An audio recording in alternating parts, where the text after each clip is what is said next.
નમસ્કાર, અશોક મોહનકર અને તમે જોઈ રહ્યા છો ત્રિલોક ન્યૂઝ અને સીધા જ આપણે 9 ઓગસ્ટને આજે વિશ્વ આદિવાસી દિવસની ત્યારે ઉજવણી કરવાનું છે. સીધા જ આપણે પહોંચેલા છે રાજપુરી જંગલ ગામે અને સીધા જ આપણે પૂછીશું આપણી વચ્ચે જો આજ ખાસ આદિવાસી એવા હોદ્દાઓ આપણી વચ્ચે ઉપસ્થિત છે ત્યારે આ આદિવાસી જે પ્રમુખ તરીકે પણ રહી ચૂકેલા અને ધરમપુરથી જેવા આજે આપણી વચ્ચે ઉપસ્થિત છે ત્યારે હું કમલેશભાઈને સીધા જ પૂછીશ આજના આદિવાસી દિવસ 9મી ઓગસ્ટ વિશે થોડો અમને માહિતી આપશો.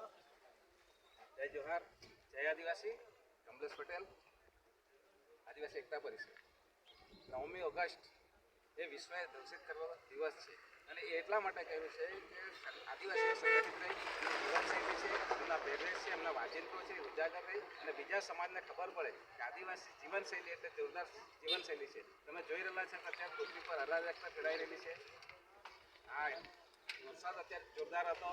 બીજી વસ્તુ જોઈએ તો અત્યારે તાપમાન વધી રહેલું છે, ધરતીકંપો થઈ રહેલા છે, ભૂકંપો થઈ રહેલા છે, ઘણું બધું થઈ રહેલું છે. ત્યારે યુનો એમ વિચારેલી છે કે આ લોકોને કંઈક થાય ત્યારે મદદ કરવાની યુદ્ધો ફાટી નીકળ્યા છે. ત્યારે યુનો દ્વારા ઘોષિત કરવામાં આવ્યું કે જો જીવનશૈલી જો આદિવાસી જીવે છે તે રીતનું જો જીવે તો પૃથ્વી પર શાંતિ બની રહે અને જે આદિવાસીઓ છે એ પર્યાવરણને બચાવે છે. તેના માટે આ રાષ્ટ્રીય આદિવાસી દિવસ ઘોષણા કરેલું છે. તો લોકો સમૂહમાં ભેગા થાય, નાચગાન કરે, પોતાની સંસ્કૃતિ જાળવે, પોતાના વાજિંત્રો જાળવે. તેના માટે આજે અમે ઉજવણી કરી રહ્યા છીએ. આભાર. આપણે 9મી ઓગસ્ટ વિશ્વ આદિવાસી દિવસ નિમિત્તે ઉપસ્થિત મહેમાનો અને આવતા રાજપુરી ગોરખડાના સૌ ભાઈઓ બહેનો સૌને આવકારતા આનંદ થાય છે.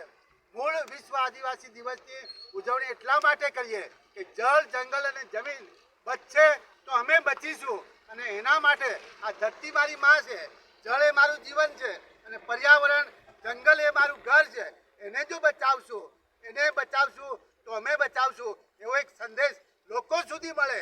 આદિવાસી સમાજ એ મૂળ પાયામાં છે.